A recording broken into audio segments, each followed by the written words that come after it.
Hey, Dateables. Welcome to this week's episode of the Dateable Podcast, where we want to ask why. Why are things happening the way they are in dating? And then how do we make dating better, right? You can only bitch and complain as much as you can, but if we're not taking action to make it better, then what's the point?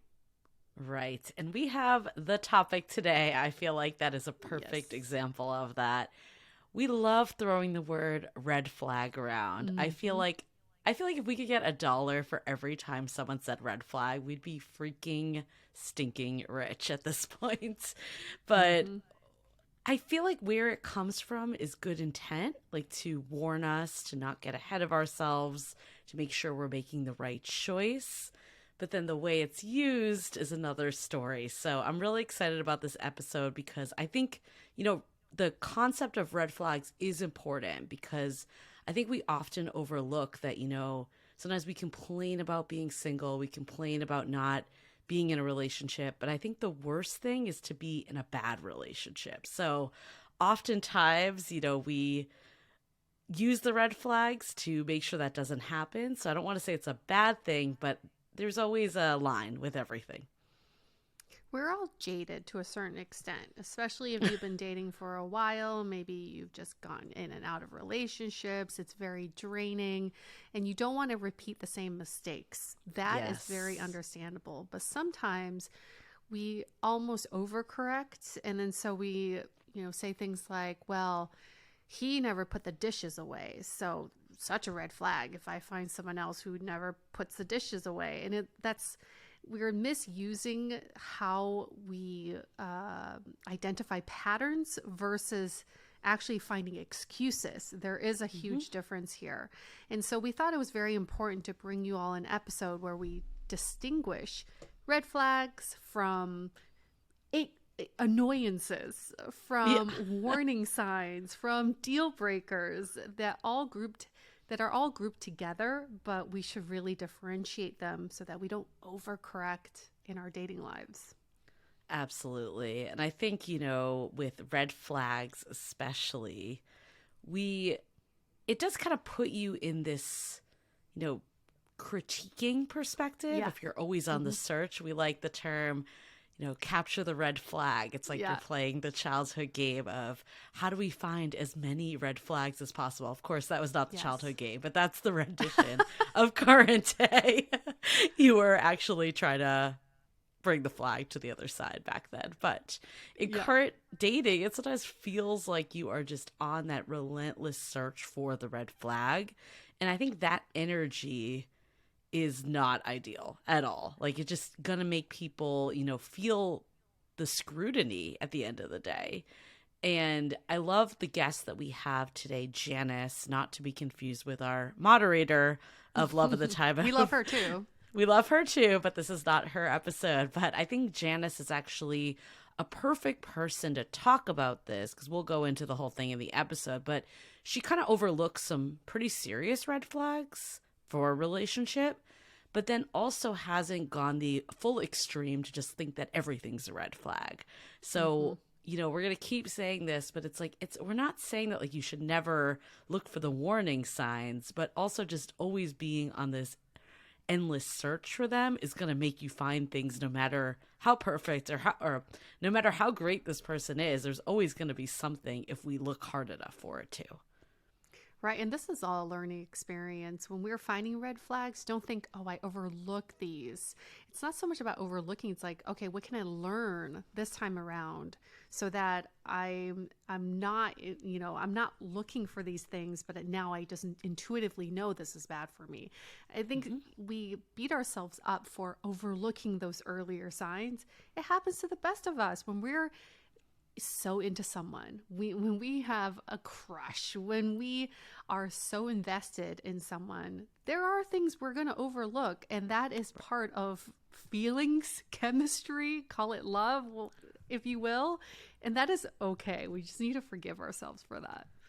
Yeah, and sometimes it's not even overlooking them. Sometimes just with time, different things come out. It's called getting to know a person. Yes. And I think we forget too that if we do make a decision to go down a path with someone, it's not that like we're always waiting for the other shoe to drop, but it is a continuous cycle. Like if you see a lot of red flags that end up being deal breakers, it's not that you could never leave this relationship after you define the relationship. So it's, some of it is just taking a chance to some degree, but also as things unravel themselves, seeing what is good for you as a person. I think so many times we want to be in a relationship, but ultimately we have to put ourselves first a lot of the times in this too, is, do I feel good around this person? Do I feel good about myself? Is this relationship feel healthy in the sense that we're both contributing and working for the better of the relationship? These are all questions that like continuously come up at all stages. Sure does. So you polled our group about red flags? Yeah, I was going to say, I want to read some of the the answers to the questions. So I love polling our Facebook group for these types of episodes because, you know, a lot of times we do see people say like, this is a red flag, that's a red flag, but getting it all in one area is really helpful. And I think I want to pull a few of the ones that came in and maybe kind of we can expand on them a little more and get the take of like how much of a red flag this is. And we go into all the definitions later in the episode, but like Yue alluded to, like what's a red flag versus annoyance versus a complete deal breaker? There is a difference on all of this. Okay, so the first one we got in was, you'll laugh at this because I feel like we hear this a lot, Trump supporter. Yeah, this one irks me a little bit because it just groups so many people into one thing. And then by saying this, you're also saying all Trump supporters are good, which is, or all non-Trump supporters are good, which is definitely not the truth. There are definitely a lot of serial killers who don't support Trump. So these generalizations they don't affect us personally. I think if it affects you personally, for example, someone who is demeaning to women, now that's a red flag. But a Trump supporter doesn't necessarily denote that. I think we're just grouping so many characteristics into one generalization. Do you think in like 20 years we're still going to be saying Trump supporter? I feel like of all presidency, he will never lose that connotation. Right? Or in 20 years, yeah, maybe he goes down in history as the most polarizing president. But yeah, I think it definitely could be true. But it's like, again, we've interviewed actual couples on this show who are of opposing political stance, and they are fully in love and they have really healthy arguments. So, yeah, not a red flag. I hate Trump. I'm not going to like defend him in any way, but I also don't think it's a red flag. I think it's an incompatibility. And like you said, there's a lot of nuance. Like, is this an incompatibility that you can deal with or not? And like, that's fine to say, I'm not going to be compatible with someone. Like, let's say you really, like we did hear even from last week with Michael K from OkCupid that political affiliation is a big deal. And I'm not doubting that either, but I don't think it's a red flag. I think that's, again, the misuse of the word red flag. Red flag is a pause that like there might be reason that this can't be a healthy relationship. And I do think this is more nuanced. Yep. Okay. People who say they have a bitch ex-wife or complain about exes, they tend to be the problem. Okay, not a red flag. Definitely a warning sign. It's a warning sign. I think it's a warning sign, and for someone to be more curious about why someone would speak so poorly of their ex. Sometimes it could denote that the relationship is too fresh. Sometimes it could denote that someone invites drama into their life. Sometimes it could just mean that they were treated very poorly by their ex. Again, can't generalize. I don't think it's a red flag. It's more just cause for curiosity. Yeah, I mean, I think it's definitely something to take note of, especially if they're constantly saying that everyone is at fault. I think that's different. Like if it seems like they're the only person that didn't do wrong, no accountability is a red flag in my book. But I agree with you, just one person, while it's not a good sign by any means that they don't like their ex and are on bad terms with them, I don't know if it's enough information. I would say also more data needed. Yep. Okay. There's another one that I think I would agree with is lack of self-awareness, blaming others for all their problems. I think that's a red flag. Like, I think when I've heard of situations that friends have been in that are less than ideal, that are borderline abusive relationships, is no accountability. Everything is the other person's fault. That to me is a sign that you cannot like coexist as a partnership. That to me is a true sign of a red flag and ultimately a deal breaker. I agree. It's like they're so narrow-minded that they can't see other people's sides, and they probably will gaslight you into thinking you're the one that's wrong. You're the one that's doing all the bad things. So yeah, that's a major red flag. Okay. People who are quick to say all men are all women and say they're the nice guy in a bitter way. Huh. It's a tricky one. It's a trick question. It's not a red flag in my mind. It makes someone definitely unattractive to me. So I may not pursue that anymore, but I wouldn't be like, ooh, I really like you, but that's a major red flag. I think I would just not even like them in the first place. Yeah, they would come off very bitter. I think that's what it comes off. You know, we talk to a lot of daters that do this, and I don't think they're like deeply flawed, bad people. I honestly think a lot of times they're just not even aware that they're doing it. But your vocabulary does matter, and people do listen. So I agree. This isn't necessarily like a red flag. I would say call them in with it and then see how they react. And that will give you a cue into, is this a red flag or not? Yep. Okay. Not having their own friend network. They don't need to be a social butterfly, but at least a couple of solid friendships. Oh, we're saying like no friends at all? Yeah, not having their own friend network. Do they have another support network? Again, I'm curious to know. Sometimes I think it's refreshing when someone just has another alternative support system. They're like, I may not have your traditional friends, but I have this network that supports me. So I just be more curious about that. I don't think this is a red flag at all. And I'm someone that is super social and for years thought it might have been, but I currently do not believe this. I think also hetero men and women are very different with relationships. I've seen this in my past boyfriends. I've seen this in my friends' partners. Sometimes it's just like the ability to upkeep personal relationships and how deep they go.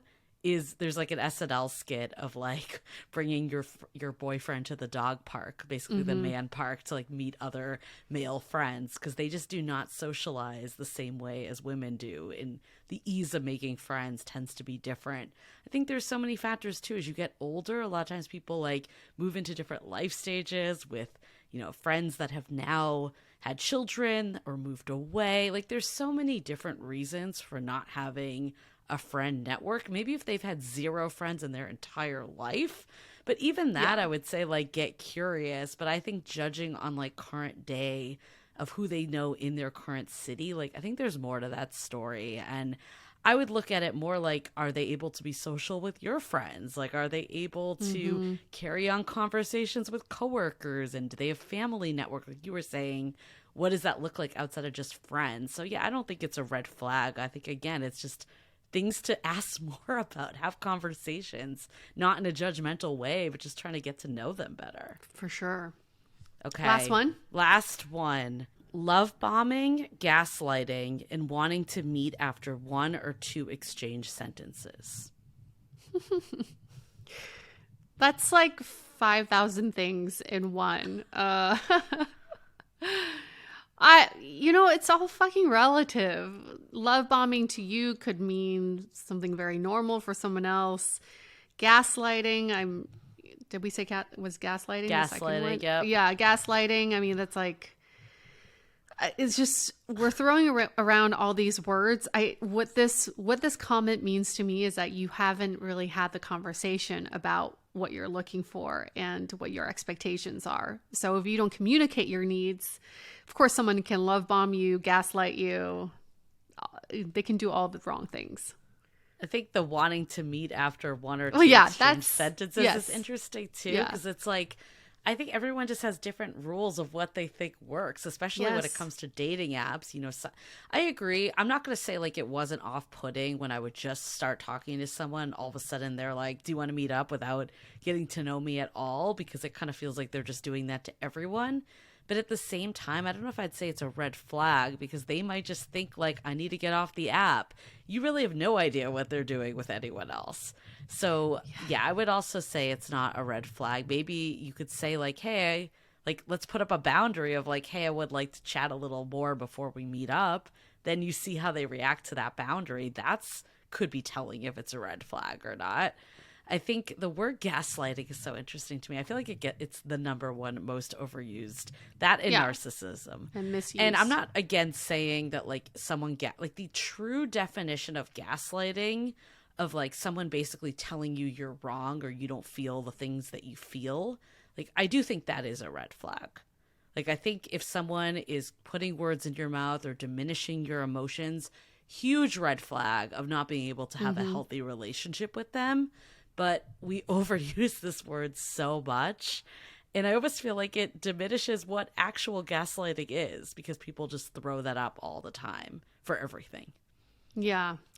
This is what's so fucked up about our dating culture, is that the dating industry is fucked up. We're getting conflicting dating advice, and we're getting conflicting dating advice from our peers and our friends too. So people don't know what to do or what to expect. So then we create these parameters of how other people should act around us, and we don't communicate them. And then the dating industry loves throwing these trendy words in. So then you're like, oh, wait, that's what they're doing. They're gaslighting me. Oh, wait, that's what they're doing. They're love bombing me, because you're just trying to find words around why your needs haven't been met. So end of the day, who cares what these terms are? If you are not setting the other person up for success by communicating your needs and your boundaries, you're doing yourself and them a disservice. And let's not use all these trendy words, because this industry loves coming up with bullshit trendy words every quarter.